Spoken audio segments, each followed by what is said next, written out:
Hello and welcome to What the Football. Guys, knockouts are officially on their way. It is all good. We've got our first quarterfinalists as well. But before we move forward on the show tonight, do check out some of these awesome shots that we got from Brazil of the great atmosphere down there, people celebrating their teams.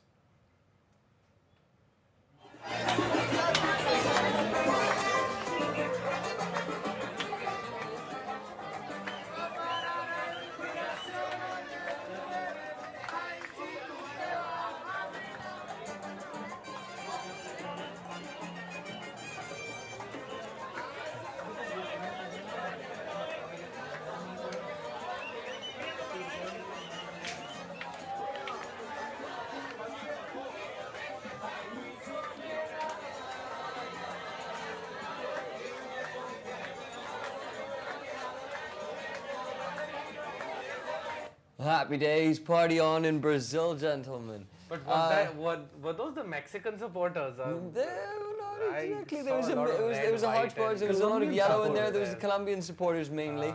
They're obviously thrilled, They partying should the way they do. celebrate, yeah. They should Joining me today in the studio is Nikhil is back, guys. Woo!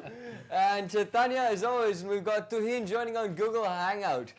Right, guys. Awesome matches so far. Nail biting to the very end. Quite literally, all the action has happened post the 80th minute. But all the action so far has been determined by one thing, and that would be the goalkeepers. That's it. The amount of goals you scored, the amount of saves you make, the results, everything's based on the keepers. This World Cup, isn't it?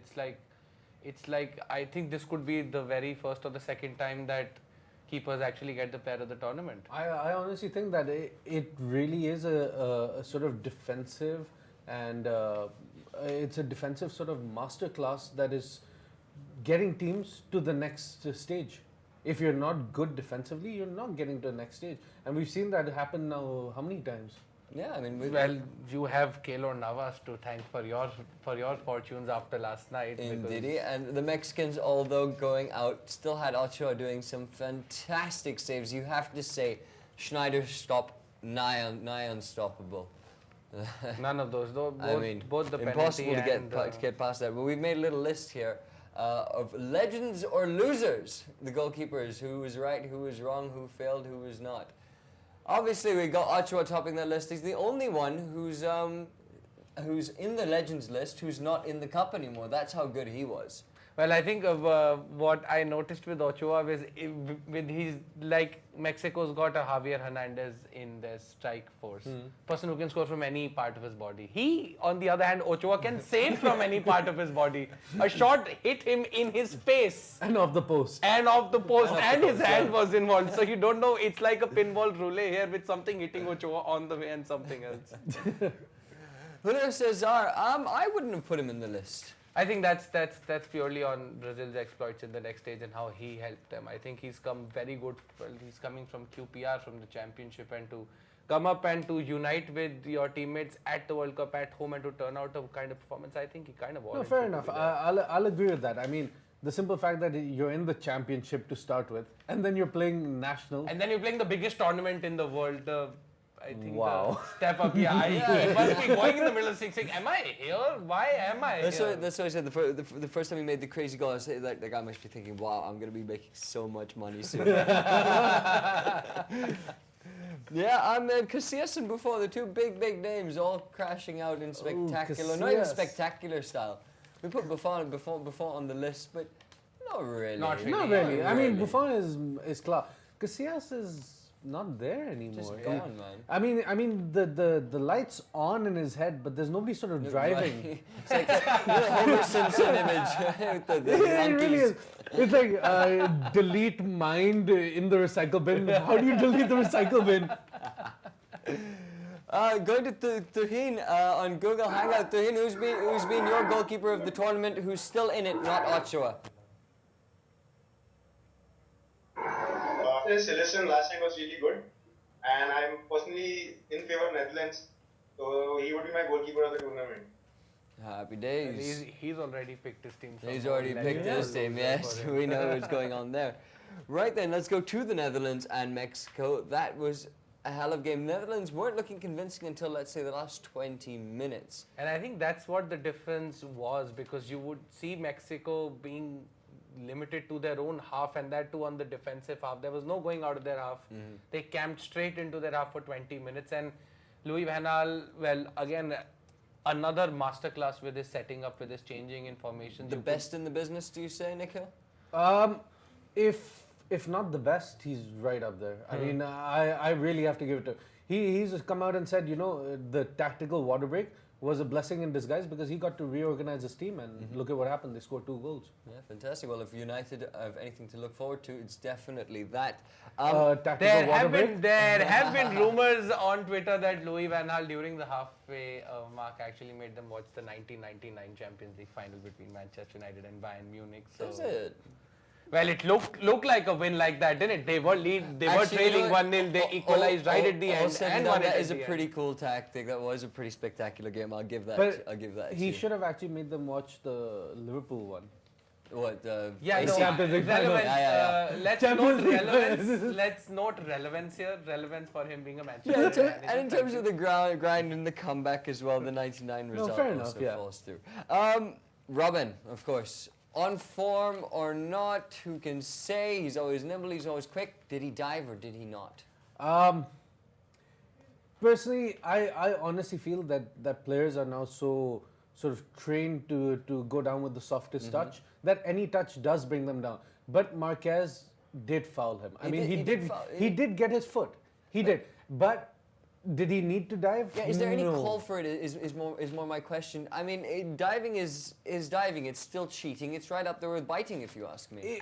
It At is a this foul. point, I mean, it's I not will even say. diving. Yeah, of course it's a foul. There was You an know, the obstruction. thing His is, leg there came was. in if the he was middle. to have just gone to ground, no, like he was tackled, he had fallen. He did a secondary Yeah. kick back of the leg Yeah. with the dive, and then that just Yeah. is like, okay, you know you're going down. Why do you have to? Because that's Arjen Robben. I think you've seen it enough too, and you've been I know, pissed but off at him enough I too. hate it. Tuhin, what do you think about Robbins? Was it a dive or not for you? That was fine, I would say, because this thing has been Do you- all over there in all the social networking sites, and just you can't make him just like a he was. I was getting various remarks like he was playing that was a poor thing done by him. But how long do you let it? Seeing side by side what we have Neymar as an actor. He's a complete actor. So if you like bring a forward player like Neymar and who has scored really well in the first stage of the Brazil team, and now seeing Robin, that would be nothing in front of what maybe Suarez has done. So comparatively, I would say this was nothing. This was proper game, and in football, this is a normal thing.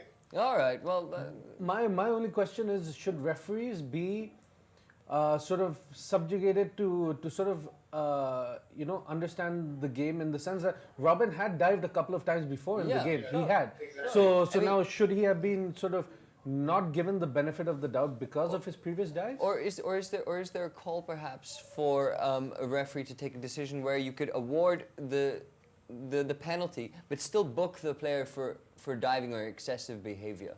I don't think that would work. Is that, because that's it is that's a a foul. shaky territory also. It's a foul, and if it's a foul, then how can you book the player who's been fouled? For diving, that would be the argument But- you could make, right? See, all right, you have to give him the benefit of the doubt and say that because of his motion and his speed, etc., he did fall down. I mean, yeah, but I'm saying that before that, for his previous dives, even whether they were in the box or out of the box, should he have been booked for them? Because he had about 2 before. I mean, Again, I that's totally think again so. a gray area. But again, comes back to the exact point. Whether Robin's diving in front of the keeper, whether he's diving in the middle of the pitch, whether he's diving in the penalty box, whether he's picking up a carton of juice from the fridge, he will pirouette. And fall That's down? just him. Yeah, that And he fall will, down and he expect will make the an referee to entire book. thing out of getting a carton of juice This is a from guy the who fridge. only has a left indicator on his car. Yeah, and that too always. And that too always. I think that was a well-won penalty. Yes, the manner in which he dived was always up for question, because if you make up a dive, of course, Correct. there's always in question. But I think the penalty was stoned. My question to you now would be the Costa Rica match. All right, you saw the referee, the Australian referee. He had more cards to give than a person on Christmas. He just I was think he giving had out more cards to give than the Actually, dealer the What- Australian himself. referee had a what would that referee have done in that situation? I mean, what would a referee like that do? Booked Rafael Marquez for the foul. He would have booked Rafael Yeah. Marquez, but he would have booked Robin before. I don't think so. Then that wouldn't have stood a foul for Rafael Marquez. Had Robin been already No, booked for a foul? before. Before, sure. Robin Before would have for been on a his- yellow card, would have been more conscious about a dive. Correct. But then again, that's Arjen Robben. I'm sorry. He's Yeah. No, brilliant. fair enough. I he mean, has The these quirks. permutations and combinations Sure. of the referees here, Sure. it gets really interesting. It is who it is. And we had, of course, Howard Webb in the Brazil game. That was great to see. As soon as I saw Howard Webb on the pitch, I was like, fantastic. I thought he was actually going to strip off and have the new United kit on. Ha ha ha! LOL! Ha ha ha! ROFL! Ha ha ha! Ha ha ha! Dos Santos came off for Mexico. I found he was one of the most influential players. Was that a mistake to take him off? I don't know. I mean, he did look really lethargic towards the end of it because he had been running the whole game. He's another guy who I don't think has that big a gas tank. From what the Mexico manager has been saying, neither does Hernandez, that he can't keep tracking up and down. So I mean, it's really a gray area in the sense, do you take off your best player? No, but then again, that depends on the entire tactic because Mexico were leading for the majority. Yeah, no. of the game. So he wants And to they go probably defensive. decided to camp back, take out an attacker because So of. do you find a fault in Mexico's play, or were the Dutch did they just turn it on? I think it was actually just down to the sheer heat because the temperature that they were playing was 38 degrees Celsius. That is okay for a football game. Add to that a 60% humidity and you've got yourself a game where you have to keep up, just have to keep doing your jerseys for sweat. And I think that's what happened during the water break. They really needed to calm down, changed up his tactics, and you could see with Mexico throughout the 90 minutes, as good as Giovanni Dos Santos was, you could see him wearing out because of the heat.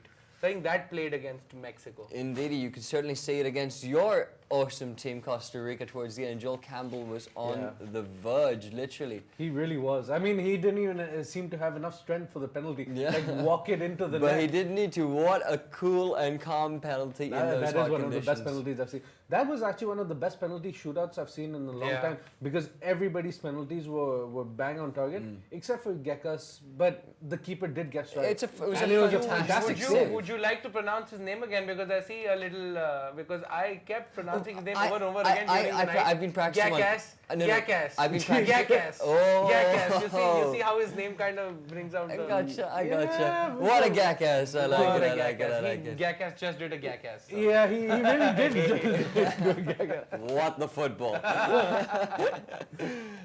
And I've been practicing Papastopoulos. But you should, considering you scored the goal. Yes. The more important goal that took Pasta place. Dupalupalus. There just you need go. to have There you go. pasta in the It's so easy to confuse people. It's the same way with Christo Papadopoulos. Christo Papadopoulos. I think I need pop rocks for all for all of this. Well, we don't have to worry about saying their names anymore, obviously, because they are out indeed of the World Cup. You gotta feel for Greece though. I do. I mean, you do honestly feel bad for the Greeks because they did play such a good game. They needed to turn it up, and they did. I mean, yeah, it was 11 against 10 for about 30 odd minutes, and then extra time and stuff. So you would expect the Greeks to have done more. But I think Costa Rica's resolve in defending was fantastic. This is true. However, this only sort of they're weak in the air. They are. They're clearly weak in the air. And the Greeks only actually started exploiting this right towards the end in the second half, where they're like, oh, we have a shot. Then they went all out. They started banging it in. After seeing that, other teams are surely going to know that balls in the air hurt them. And now when teams like Brazil or whoever else they have to face in the future, how are they? What do they do? How are they going to have to compensate for this? I honestly think that if a team like Brazil, who knew that Chile were also weak in the air, tried to exploit that, didn't do it effectively at all, and nearly got knocked out. I mean, it came to the brink, right? It's a tactic which I don't know. I don't know if it always makes sense. You need to mix it up. Brazil playing the beautiful game, I believe, would have destroyed Chile. Brazil playing attacking football through the air didn't seem like the same Brazil team. So I mean, if you're a team like Germany playing the lofted ball, then I understand because they're so good at it, set pieces, everything. I mean, crosses. But if you're a team that usually plays along the ground, quick passing, stuff like that, then it's a different thing altogether if you're trying to switch tactics. And my other also concern for Costa Rica, and I'll get to you in a second. I just want to bring Tuhina in on this as well. Costa Rica do rely somewhat on Brian Ruiz and Joel Campbell to make the difference. What will happen? What will they do if they pick up an injury to either of those players? How do you see them resetting the team?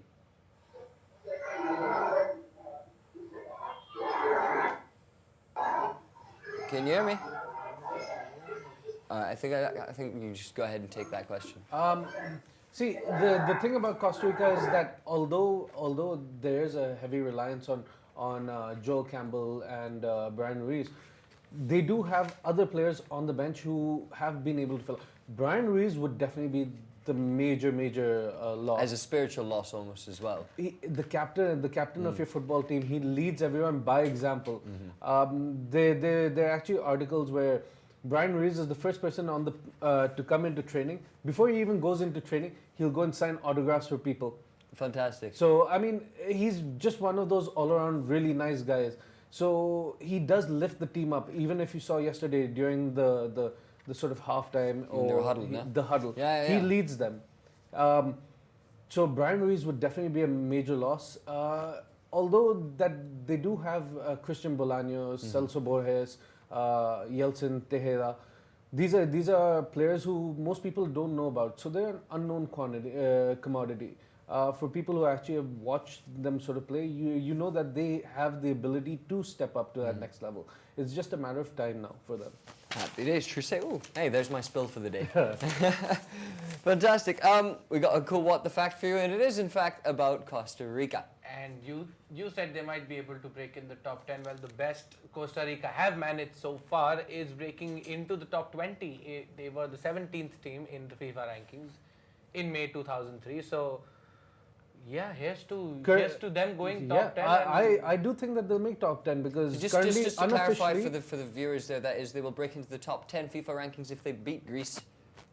So yesterday. Yes, and they did. Sorry, and they did. Yeah. Oh, so right. I thought you were saying if they win their next match. Currently Greece would have been 11th, Costa Rica would have been 14th. After this win, I think Costa Rica would be at 10. So your team's in the top 10. They just beat Greece. They came out of the group of death. They're gonna face. Beers on him. Netherlands. Beers on you for the rest of the World Cup. I thought you were going to say beers on you for the rest of your life. No. Let's not push just it. 4 years. Because for you, for your country, and for everyone who's associated, this has exceeded all expectations. So I think we're not wrong in asking. I'll tell you what, it hasn't exceeded Costa Rican expectations in the sense that we always knew we had a good team. We were like Spain, perennial underperformers. But I, on the other hand, have a very, very strong disagreement with that. I think the next game that Costa Rica play might be their last game. It may be. It may not. It may very well realistically be because I certainly hope not. And let's see how it could or couldn't be. Let's check out those knockout graphics and what the tables are looking like right now. There we go. Knocked out. All the teams there on the right are not going to be playing any more World Cup football. Brazil, Colombia. That's going to be a cool match. For sure. Hey, we're going to show the people that as well. Netherlands, you expect to jump through over your team Costa Rica there. And Brazil, Colombia is a matchup that I'm very excited about. You and I were talking earlier, Nikhil, not so convinced with Brazil despite Chaitanya. Well, I think Brazil are a different animal, and let's stop here to give the man his Costa Rican credit because of what we have with him. Can you show to that camera? Check that out. Camera. This is our sketch artist putting his money where his mouth is, and brilliantly so. I believe that's Brian Ruiz. Right? That is Brian Ruiz. Brian Ruiz after he scored for Costa Rica against Italy. Nice abs, bro. Yeah. Yeah, right? Yeah, I'm talking about Brian Ruiz. Yeah. If you were mentioning a keg, then maybe he was looking at me. Guys, that is awesome. Do send in your stuff as well. We'd love to see it, show it, air it, talk about it, everything and anything to do with this World Cup. That is at India Post Live. That's a Twitter handle. Use the hashtag, don't drop things. Use the hashtag WTFootball, and we'll air that out and let you know what we think about it as well. Taheen, going to you. Brazil, Colombia in the quarterfinal. Do you think Colombia could cause an upset? This time I think yes, it would be a tough match because last time I thought that Neymar would be good, and seeing the change of Fred also. So I guess Colombia would be a tough task for them in this round, and it would be tough for them really. Happy days. Freddie mentioned, I find that guy so useless. Just so useless. So useless, I'm going to move on. To our big games tonight. France, Nigeria, and Germany, Algeria. Happy days. Let's start with the French. Let's take a look at the possible lineup for that match. We've got that right here on the screen. No major changes expected to be made in this squad. Laurent Koscielny is out with some Achilles issues. Pogba, definitely going to get a start, you reckon? They haven't confirmed it, but I think the way he's been through. Yeah, I think Pogba, and also the fact that Mamadou Sakho might not feature for France. He was good in the last game. Was also solid in the last two, the game to the last. So I think they have the defensive resources and they have that squad depth, and I think that's brilliantly used in, because if you have a team that's already devoid of Franck Ribéry and you still manage to put out that kind of an 11, just shows you how much business France mean in this World Cup. Indeed, yeah. And Mangala is a pretty solid presence. And against a team like personally think Nigeria Mangala is the better right than pick. Koscielny. If you've seen him playing at Porto, of course. So, I know. No, Okay. if you've seen him playing for Porto, he sort of controls that defense all by himself. It's very reminiscent of, I hate saying this, but Yap Stam at United, where he could pretty much play defense all by himself and because send he's everybody also else very ball playing centre back, and we. I in fact had a very close look at him throughout the Europa League when he went to Porto, when he went with Porto to the final, and it was the way he just commands that back four. What he actually does is gives France that option to not put a screener there, because a lot of teams go with that sweeper, a guy who corrects all the defenses. But with Mangala in the middle, I think Pogba and Matuidi get a lot of forward room. That's why I've seen because now Matuidi run through. Play a little deeper and spread the ball. Yeah, and Matuidi is at his ever running, self-covering all flanks. Plus with Valbuena and Griezmann on the sides, you got so much speed. Yeah. You got so much speed. Pace. I think this would be again a very easy match for the French, who are getting the easiest of groups, easiest of draws. It's just been a very easy World Cup I don't for France. think there are any easy matches now. Well, I mean, Nigeria did put Brazil to the test. They did, but then at the end, I think we have seen enough of Premier League and club football to know that this is not a league. Anyone who performs well on that day wins, and on odds, I think France is the perfect one to go through. Happy days. Well, guys, we are running a little short on time, so let's move along swiftly. Any final notes you want to make on this? I actually want to mention that Nigeria might have Victor Moses back, so that could be an issue. He's not 100% fit, but they are running. He's been ruled out, and I think that's the reason that could be is because he could have been a very, very big use. He might be in tonight. He might be in tonight because they've got Babatundes. Okay, gotta read that. So that's a fun name to say. What do you think of prediction? France and Nigeria? Go on. I'm gonna give it just by the slimmest margin, probably a 2-1 to France. 2-1 to France. I think a 3-0 for France. Yeah. All right. I'm gonna go with a 2-0 to France then. I think if they get their act together, I think this. Devine, I want to get your prediction in on that as well. Let's say 2-1 in favor of France. 2-1 to the France. So pretty much convincing win to France last time. We'll did this, see however. About that tomorrow. Yeah, we'll see about that tomorrow. Because last time we all predicted a team would win, that team lost. So, my bad, guys. Which team my was bad. that? A lot of them, for him a lot. For him, every team is... No, at least with the Argentina game, I got the goals 4 column right. You know what summarizes his World Cup prediction? The jersey he's wearing. Look, paid money for this, might as well use it, right? Otherwise it's just going to sit there and be red. Right then. Germany, Algeria, a little bit of time left on the show so far. Let's take a look at the head-to-head for these teams. Have they got a head-to-head? Have they met before? Yes, they have. They have met 2 times, and the last meeting was back in 1982, and they've brought that up, and they've brought that up with the managers too, as to the lack of them playing against each other might have an impact. But then, such is the reach of football across the world that Bougera's played in the English Premier League, Müller and Schweinsteiger are European recruits, so. You have So- all these players who, and Slimani again. He's been proving on his worth. fire as well. Yes. If they go forward, he's there. I think a lot of clubs could be interested for Slimani considering the form he's in. True, So true. that could be. Yeah, that he's could be shown also- all the qualities of a solid striker. He's been in the spaces when you need it. He's been persistent when you need him to, and he's really broken through defenses. He's not been scared of any Yeah. defenses, Yeah, he which is hasn't. what been most Yeah. impressive. And he's going to come up against the defense. The Yeah. defense. Disagree. The defense right now is Costa Rica. Least amount of goals conceded. Hey, there's another what the fact for you guys. There you go. Is there a jersey beneath a jersey beneath a jersey beneath a jersey? No, That's he's how just it's called called. his skin. His is in his heart. No need to wear jerseys So, there. so if you, I've seen you wear the German shirt. I've seen you support Germany aside from Costa Rica. So if you were in the German dressing room right now, who would you be? Would you be Thomas Müller or would you be Miroslav Klose? Muller. You would love to be Müller because Age before Because I know I'm going to score. And then I'm That going to says a score lot again. about- Yeah, and then with putting in perspective that Miroslav Klose is 1 goal away from being the all-time goal scorer. Thomas Müller still has age on his side and is leading a lot. Miroslav Klose will come on towards the end of the game. That's my prediction because that's when he just needs to come in, sort of get a quick goal. If they're not leading, if they are leading, then I don't see Klose featuring at all. I mean, maybe come on just to mess about a little bit. Schweinsteiger looks to keep his place. Sami Khedira linked to Arsenal today could be interesting. Check out those news for that. I'm just talking about it. I let you, and I even supported when you talked about a United finals replay and the manager playing a match. At least this was relevant. Stop it. Right then. Germany, Algeria. I think pretty much this is going to be as we all imagine it's going to be. They haven't impressed me enough.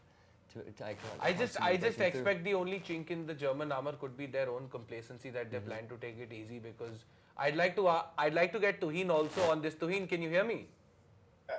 You think Germany's only unbecoming could be the fact that they might underestimate Algeria and Joachim Low might actually try to experiment something before the considering he's already got qualification in his mind, or do you think Germany will stick to their task and put this side to the sword?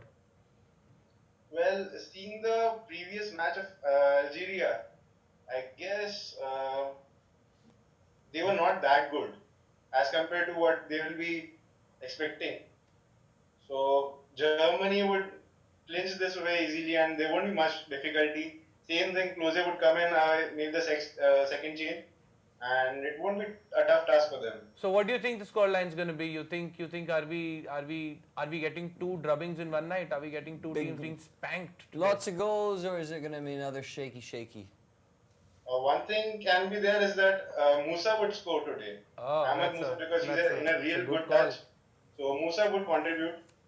And in German case, it would be Thomas Müller again coming up for them. So somewhere around 3-0 victory for them. Happy days. High scoring game. You think I've been trying to predict high scores and they're not really happening. But what's it going to be for you, Nikhil? I'm going to actually say that Germany are going to have trouble because of the temperature. We've seen the Germans struggle with dealing with the heat. It was clear that in the Ghana match, where Ghana just sort of took off to a different level because they stayed at one sort of fitness level, whereas Germans sort of started deteriorating. Cramping. So I think it's again going to be a 2-1. I think it's going to be a close match. I see Slimani sort of slipping in somewhere. How key is possession going to be in this game? Because Algeria, when they are good at keeping possession, actually, is that going to make any difference to them against Germany whatsoever? The Germans are too professional to get frustrated. Nothing. I love these strong, silent types. Yeah, it's just okay, yeah. It was a bit of a loaded question. Then it was never going to say no. We're going to lose, and I'll still wear the How many t-shirt. goals? That's As what many I do. stars? I hope so. Yeah. In fact, yeah. My prediction is 3-1, and I take Tuhin's point. I think Musa is going to score. He's a very, very good player. Musa is going to get on the score sheet and an easy 3-1 win. That goal's going to be a consolation for them going out of the World Cup with a bang. But I guess that's Although Musa is playing for Nigeria, right? yeah. So why will Musa score against Germany? And on that note, we've come to the end of What the Football today. It's all right, mate. I just made a self boo-boo. Pre-season burned on me. There you go. My bad. Alrighty, My bad. it's all good. We've done worse. We've showed sorry. flags of their own countries, nearly started World War III. Yeah. I always want that to go back to. Yes, we have. What the Football is happening at What the Football is, so that is good news indeed. Guys, that is the end of our show today. Don't forget about, there's a trip to Brazil. No, he's not sad about that. You should be happy about that. He's sad about being silly. Yeah, win yourself a trip to Brazil. Log on to indiapostlive.com, play the game, get on the plane. Did that rhyme? No, I tried. Anyway, right then. You'd be the worst white rapper ever. I'm not white. Oh. On that On note, On that note, then, finally, wow. we should end We our should show. end on Bye. that note. See you. Take care, guys. Do join us again at this time tomorrow.